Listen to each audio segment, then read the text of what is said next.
I have to hit that again, though.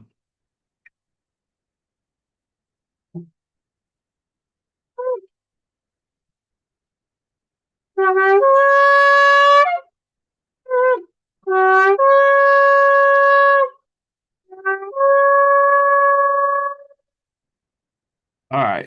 Shabbat Shalom. Shankwil Yah, One Vision Ministry.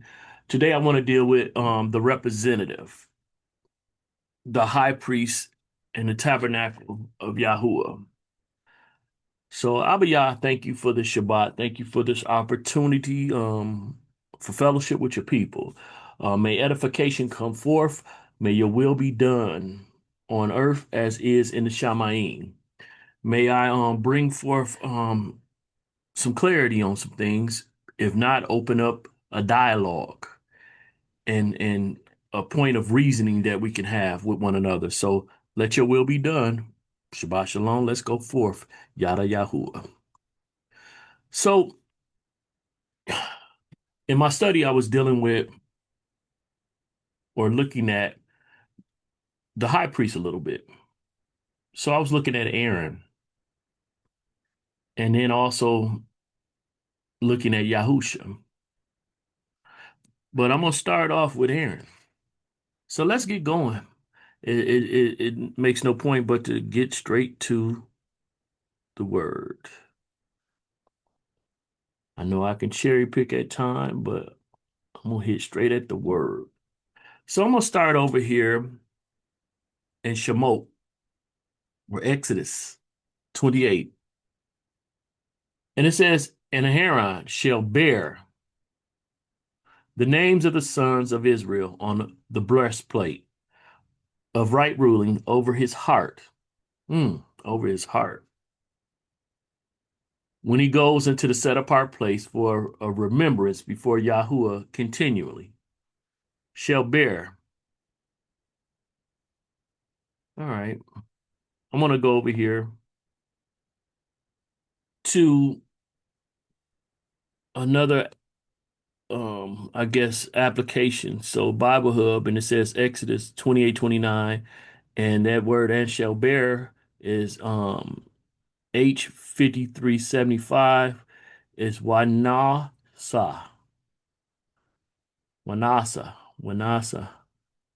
And so let's look over here. It looked like it say NASA, but again, it's about the pronunciation. So when you look at the pronunciation right here, it says Nasa, Nasa, Nasa. And so it's not NASA, like NASA. It's a whole different pronunciation, so it's a different word. And it says it means lifted, lift, bear. But let's go down a little bit further so we can look at what it says about the definition clearly, because you got all of this, but we want to go here. So one, it says to lift in a great variety of applications, literal and figurative. So this is a literal lifting. A high priest would lift you up in prayer, but you're also bearing or accepting the burden of you're carrying when you bear something. Lift like actually carrying it. So he's bearing it. He's taking the weight upon himself. He's their representative, their proxy. He's the person that stands in between, the go-between. That's what a high priest is. That's what Aaron was sitting in that role. Let's keep going. Waikra, Leviticus, that deal with the Levites. Again, I've said on other messages that Exodus 19:5 and 6 shows that we all were meant to be priests. All of Israel were meant to be priesthood to all the nations, not just the Levites. Levites were given examples to the other tribes of how to be priests. But there's a high priest, and that person functioned as, I guess, the image of Yah amongst men. That's the son of Adam, and so let's go over here. It says Waikra. or Leviticus 16, and go start at verse 2, and it says, "And Yahuah said to Moshe, Speak to Aharon your brother, not to come in at all times to the set apart place inside the veil." So don't just casually come up in here before the lid of atonement, which is on the ark, lest he die, because I appear in the cloud above the lid of atonement.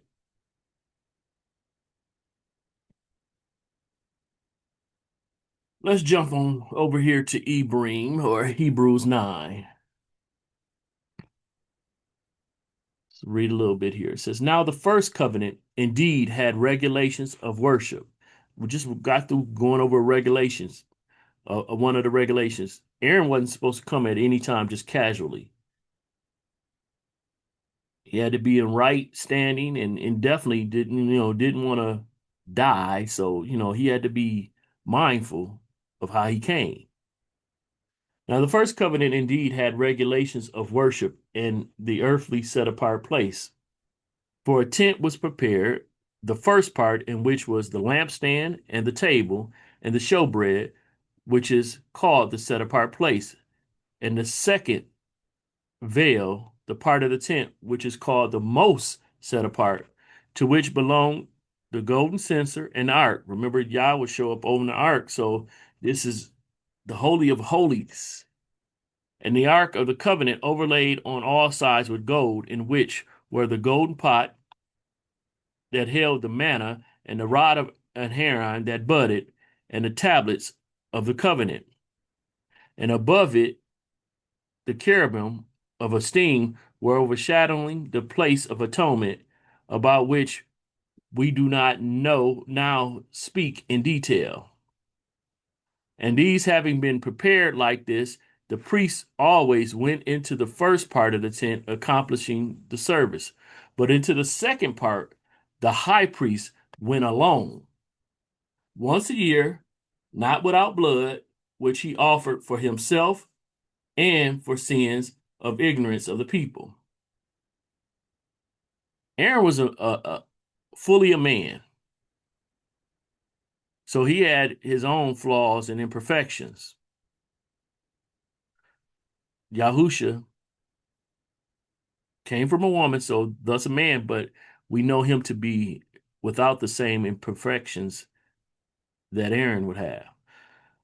The set apart spirit, or Ruach, signifying this, that the way into the most set apart place was not yet made manifest, while the first tent has a standing, which was a parable for the present time, in which both gifts and slaughters are offered, which are unable to perfect the one serving as to his conscience.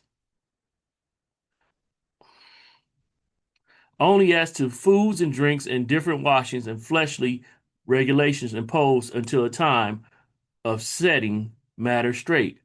But Messiah, having become a high priest of the coming good matters through the greater and more perfect tent, not made with hands, tent, perfect body, perfect tabernacle, okay. That is not of this creation. Enter into the most set apart place once for all, not with the blood of goats and calves, but with his own blood, having obtained everlasting redemption. This high priest was an example and a fulfillment of the blood sacrifice. Let me keep moving forward. I'm gonna go over here. See, I was in the Brit Hadashah. I started off in the Tanakh, and where the Torah actually, but I'm gonna go back to the Tanakh and deal with Ezekiel 43. And let's hear about this tent or tabernacle a little bit, or let's just give a impression of it, I guess. So Ezekiel 43. And he would be Yahuah, led me to the gate facing east, and see the esteem of the Elohim of Israel, came from the way of the east, and his voice was like the sound of many waters, and the earth shone from his esteem. Now, I might have to slow down a little bit. Sometimes when you're reading this stuff, it just seems like a lot of words, and so you just read through fast, and sometimes you miss some things. So it's going to be some points that I may have to re-emphasize some stuff that we might, I know in the past I have read over fastly, too fast. And it was like the appearance of the vision which I saw, like the vision which I saw when he came to destroy the city. So he saw a vision when Yah came to destroy the city. He saw a vision or an image. But anyway, and the visions were like the vision which I saw by the river Kabar. And I fell on my face. And the esteem of Yahuah came into the house by way of the gate facing east. And the Ruach, the Spirit, took me up and brought me into the inner court. And see, the esteem of Yahuah filled the house, the tabernacle. And I heard someone speaking to me from the house while a man stood beside me. So he got an image, a physical person standing by, but he hears someone speaking from him from in the house. Okay.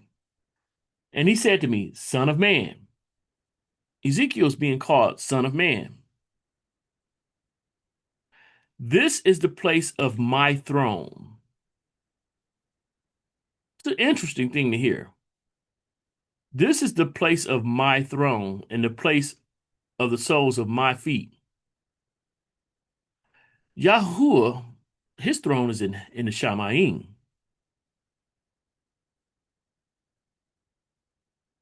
Yahuah is said to be spirit, the soles of my feet. Yahuah dwells in the Shamayim, but his representative, his high priest, his proxy, will be dwelling among men. This is the place of my throne. You have a okay. And I heard someone speaking to me from the house while a man stood beside me. He didn't identify it. A man stood, let me keep it slow, while a man stood beside me. And he said to me, Son of man, this is the place of my throne and the place of the soles of my feet when I dwell in the midst of the children of Israel forever. When I dwell, yes, Yah will dwell with men, but will he actually, or will his representative or his proxy? My throne and the soles of my feet.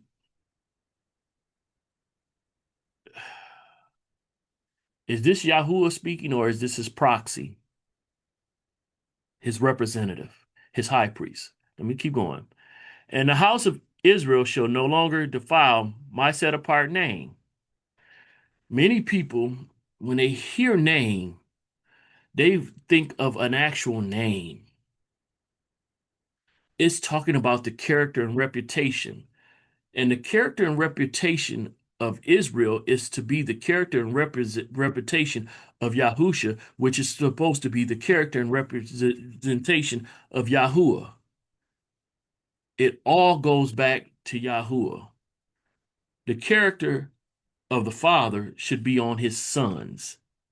Yahusha being a son, and we being sons. The model prayer, Our Father which art in heaven. Not his Father, not my Father alone, but our collectively.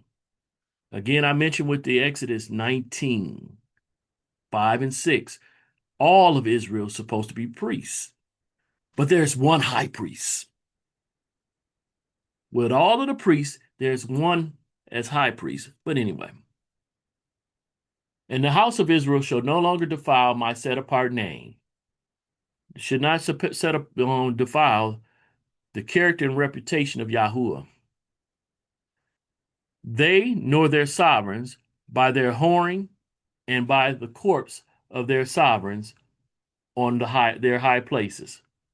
When they place their threshold by my threshold, and their doorposts by my doorposts, with a wall between them and me, they defiled my set apart name by the abominations which they have done. So I consumed them in my displeasure.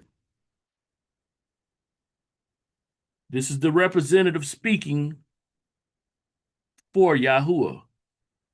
It's Yahuah's character and representation is his displeasure. His sons should have the same displeasure. But let's keep going. Some may say that I'm adding, but okay, let's keep going. Now let them put their whoring and the corpses of their sovereigns far away from me, and I shall dwell in their midst forever. Yahuwah is already dwelling with us, but his image, his representative, his Adam, his second Adam, his high priest, is going to dwell in the midst of us forever. We'll have a physical representation of his will being done on earth, his dominion. That's what Adam was supposed to be when he failed. So we're going to have a physical representation of him that will dwell in our midst forever. Son of man, explain the house to the house of Israel. And when they are ashamed of their crookedness, they shall measure the measurements. And since they shall be ashamed of all that they did, make known to them the design of the house and its structure, and its exits and its entrances, its entire design, and its all its laws, and its forms, and all its Torah.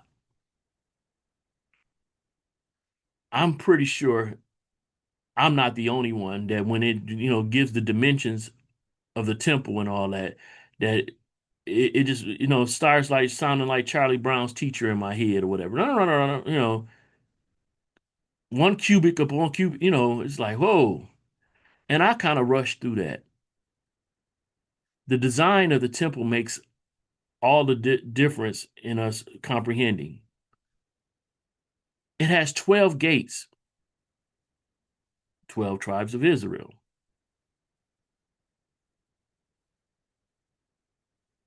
All of the tribes, you got three, three, three. So the four corners, three, three, three, three.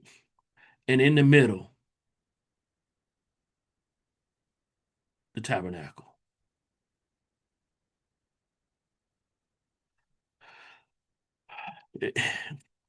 When you slow down and think about it a little bit, like even when you hear certain things, they were neighbors to themselves. No other nation were neighbors to. So love thy neighbor, love thyself. But we want to apply it the way we look at things or whatever, neighbors, the person house next door, that's who you want to consider your neighbor when y'all don't have any of the same beliefs, any of the same comprehensions, don't even know each other. But them 12 tribes are all facing towards the tabernacle, all facing towards the high priest. They all able to get direction from the center. But anyway, and write it down before their eyes, so that they observe its entire design and its laws, and shall do them. This is the Torah of the house upon the mountaintop. All the boundary of it, all around, is most set apart. See, this is the Torah of the house. It's the law of the house. And these are the measurements of the slaughter places in cubits, the cubit being 1 cubit and a handbreadth. We don't know that sizing because we ain't took the time to learn. And the base 1 cubit high and 1 cubit wide, with a rim all around its edge of one span. And this is the upper part of the slaughter place.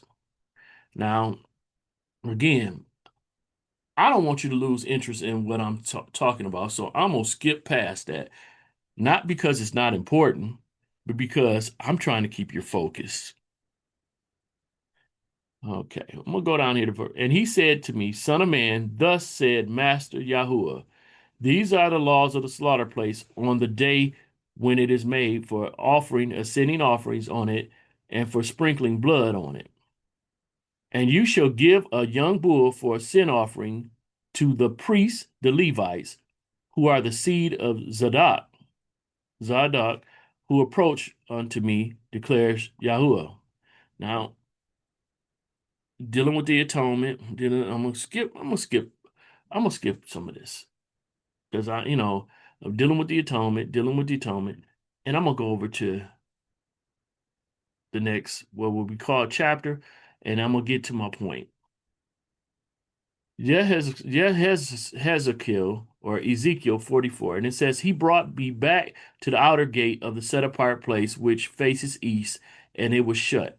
And Yahuwah said to me, This gate is shut, it is not open, and no one enters it, because Yahuwah Elohim of Israel has entered by it, and it shall be shut.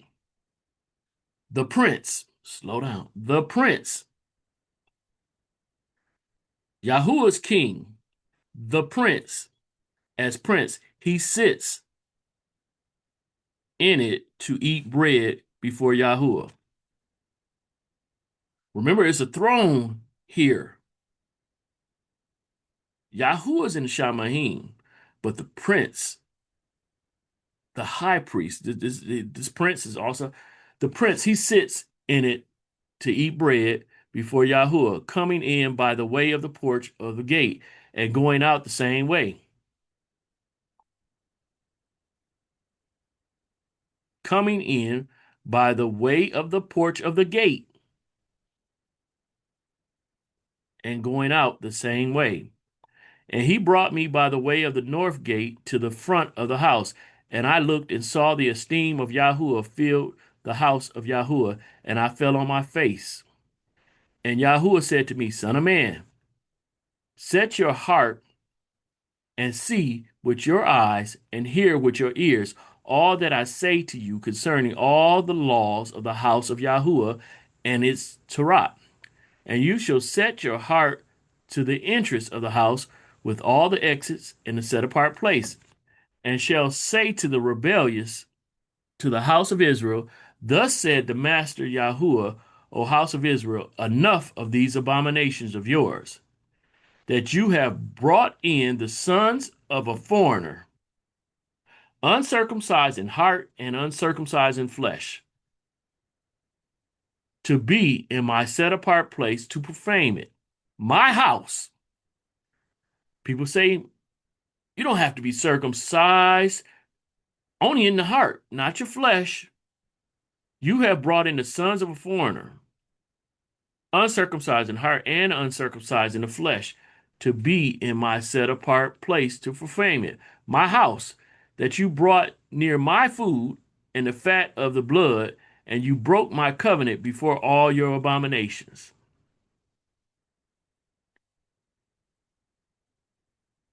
Circumcision matters.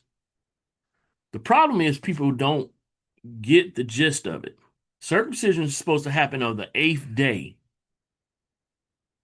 The person being circumcised is only 8 days years old at the end. How can they be responsible for them being circumcised at 8 days?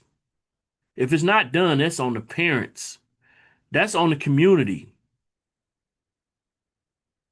That is not on that child. Now, later on in life, they can find out about the law and guard it, and so then become circumcised. But that's about their relationship. Their parents made a decision that's affecting them. As they grow in relationship with Yah, they should make a choice, not us pressuring them, but they should make a choice themselves due to their relationship, seeing that it is a requirement. Many people, when they go to the Brit Hadashah, they talk about how they don't have to be circumcised. But yet, when Timothy was being taken into the temple by Paul, Timothy being born as a foreigner because his mother was an Israelite, but his father was not. What did he do to Timothy? He circumcised him because he knew he was not supposed to be inside the temple uncircumcised. See what it just said? You have brought the sons of foreigner uncircumcised in heart and uncircumcised in the flesh to be in my set apart place to profane it. My house. Paul in Philippians says when it comes to the law, he was blameless. So he knew this law. Yet y'all say use Paul to say that you don't have to be circumcised, but yet when he wanted to take somebody, a foreigner, inside the temple, what did he do? He made sure he was circumcised.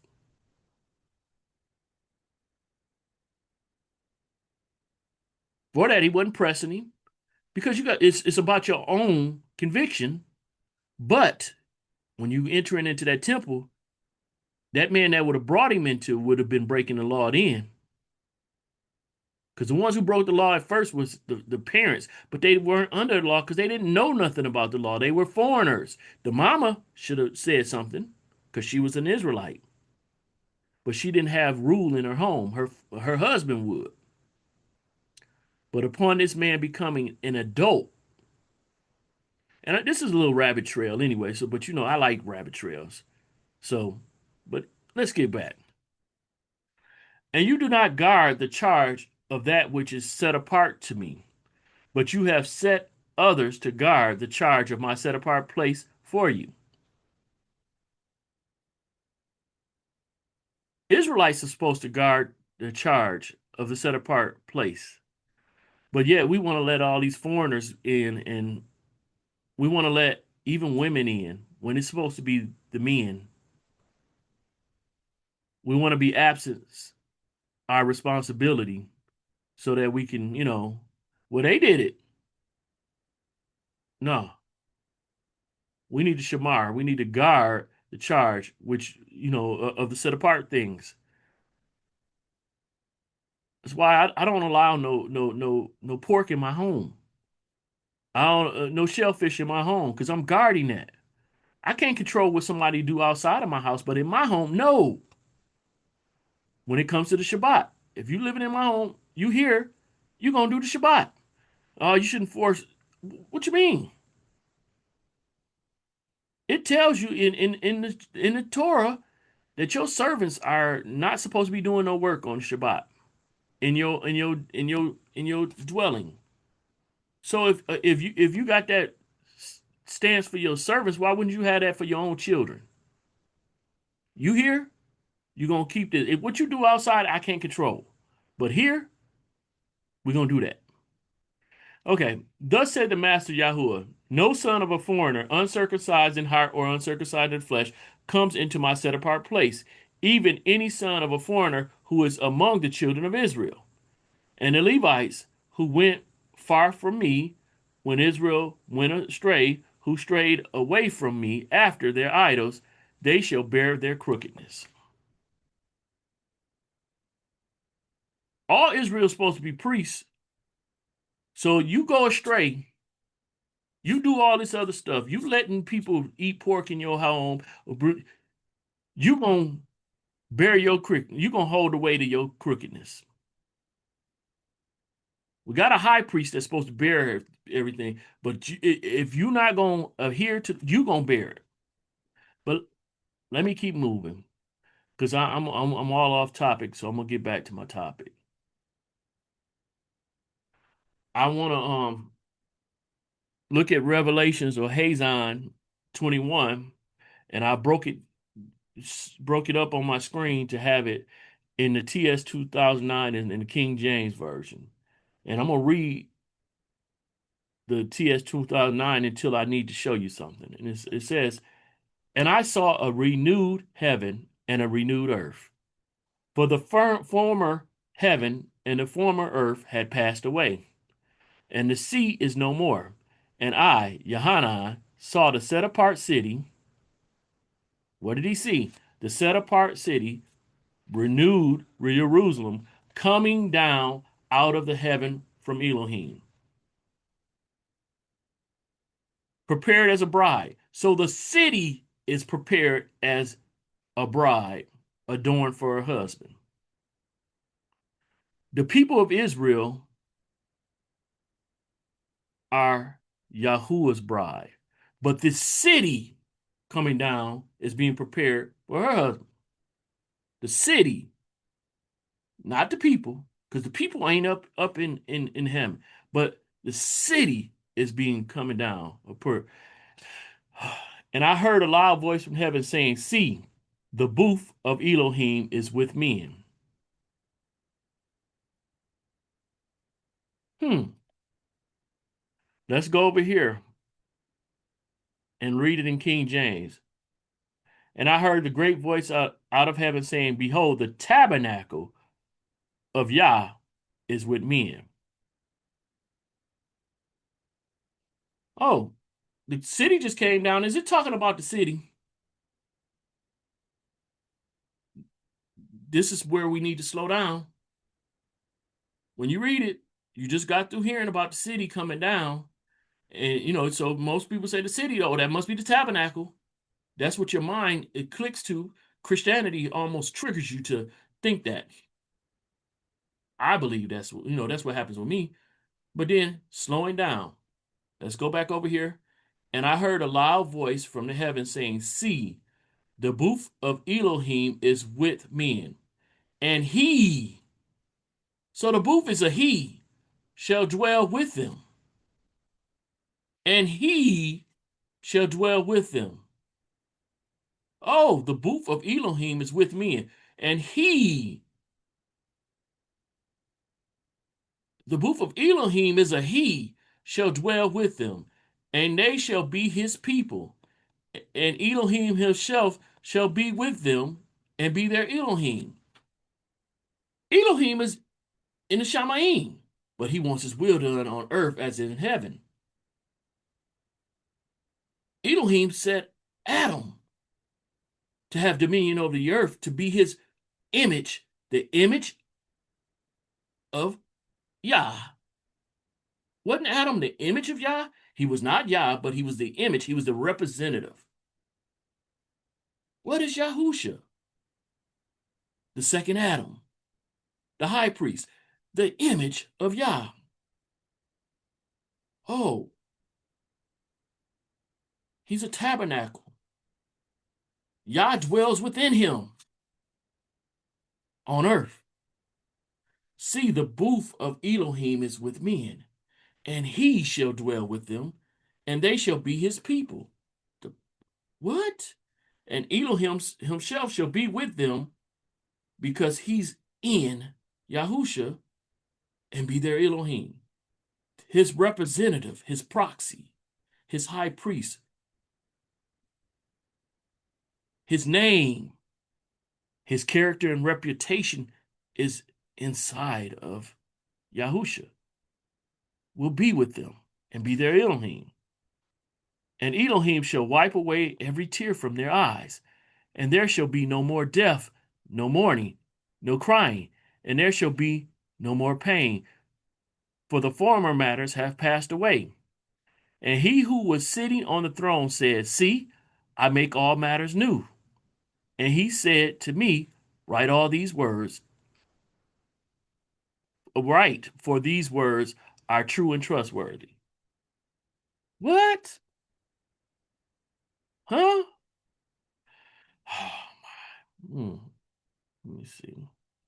I don't even know. I don't need to even go there. I'm going to come back to me. Let me stop sharing my screen.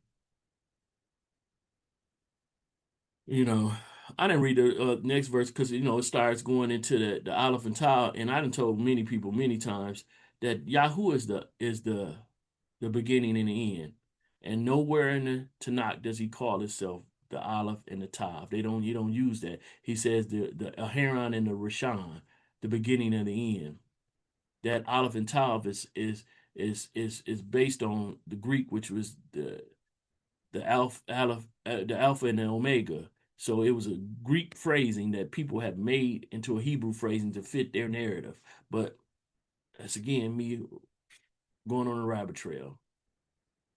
But Yah has sent his representative. Adam was his representative. Adam failed. Yahusha fits the bill of one that did not fail. He finished the work. We don't see it manifest right now, but it is going to be. So that will be Yah among us. A lot of the names that we give to Yahusha, you know, Emmanuel. What does Emmanuel mean? Yah among us. What does Yahusha mean? Yahuah is salvation. Many give credit to Yahusha because he was the tool or the the actual representative, or how do I say it? You know, we don't give credit to the faucet when water comes out of it. We don't give credit to the spatula that flips the food. The one holding that is the one always gets credit. The one who turns on the faucet is the one who gets the credit. That's the one that really gets the credit. But when it comes to Yahusha, people want to give him the credit. And you should acknowledge him. But we didn't do that with a Aaron or with Aaron. We didn't give the credit over to him. We would always give the credit to Yah. We didn't give, people want, Moses did things. Moses delivered Israel from Egypt. But he doesn't get the credit because Yah did that. Yahushua basically defeated all, and he brought them into the promised land. But who gets the credit? Yahuwah does. I'm not knocking Yahusha, so hear me this, because he is the high priest. He's the one that's going to be sitting on the throne on earth. He's the one that's going to be make the manifestation of Yah's will being done on earth as it is in the Shamaim. You're going to have Yah, Elohim, in the Shamaim, and a reflection, a natural reflection of that on the earth. So one sitting on the throne on earth will be Yahusha, or the son of Dawid. It'll reflect. And see, one of the things that I was like, okay, let's play this reflection game. Yahusha has been on the right hand of the Father. So it's believable that Dawid would be on the right hand of Yahusha on earth. It's all these semantics, yes, meaning of words, but we need to stop and slow down and just think about some things. There's nothing wrong with taking your time when reading the word. Because some of the stuff, of course, with our recency bias, the way we see things now, we try to force what we believe now on it. Like I was having a discussion with somebody about how we didn't have all the scrolls in our ancient times. The rich Ethiopian had one scroll. One scroll could be only like a few chapters of a book. You got 66 books in what we call the Bible, but it was more than 66. There's no way in the world that you're gonna have in every home all the scrolls, because all the scrolls would probably fill up a average home and more. They went to the temple to hear from the leaders, hear from the high priests of that day. Right now we have access. I can pull up my app on my phone. I can pull up the actual writing or whatever. I got access. They didn't have access like that. So it's easy to believe that they could have forgotten about things or misrepresented what they thought was there because they're going off of memory. Because a lot of us now go off of memory and make mistakes. So why would they not? When we have a tool right before us that we can always pull it back up. They don't have that same tool. They waited to Shabbat to talk to the high priest because everybody didn't have access to the high priest. Just like that, well, I just read the high priest didn't have access to Yahuah all the time. He'll say, "Hey, don't just come in here just willy nilly." You couldn't go to the high priest just willy nilly. You had to have an appointment basically because it was so many people. You deal with look at the time of Moses when all those people were coming to talk to him. His whole life was tied up because he was always available for them. And then his wife's father told him, "You need to delegate some of this authority," which he did. But anyway, Abba Yah, thank you for the Shabbat. Thank you for this opportunity. May many start to see Yahusha clearly as the representative of Yah, as the image of Yah. Yes, he will have his throne amongst us. Yes, he will rule over us. But he is still the representative of Yahuah. It is not his rule that he's bringing forth, it's the Father's rule. There's a hierarchy, there's a level of esteem, just like in the home. The representative or the Messiah in the home is the husband, and the wife is subject to that. The children are subject to the wife and to the husband. There's an order of operation.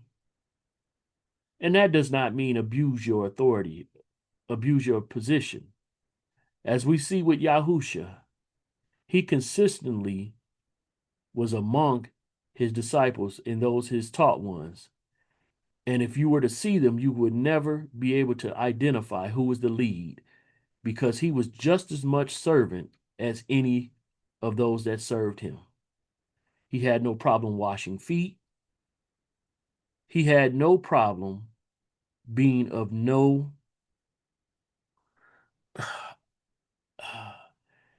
how do I say that? No esteem. He didn't focus on the esteem of his position. He just did his work.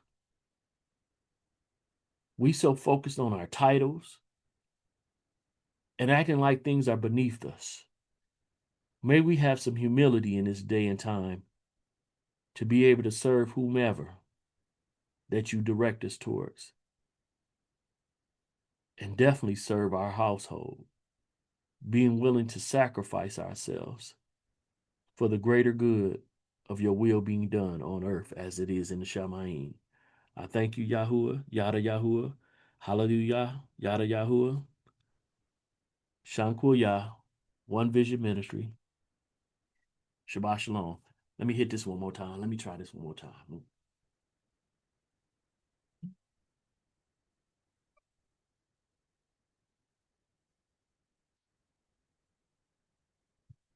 Shabbat Shalom.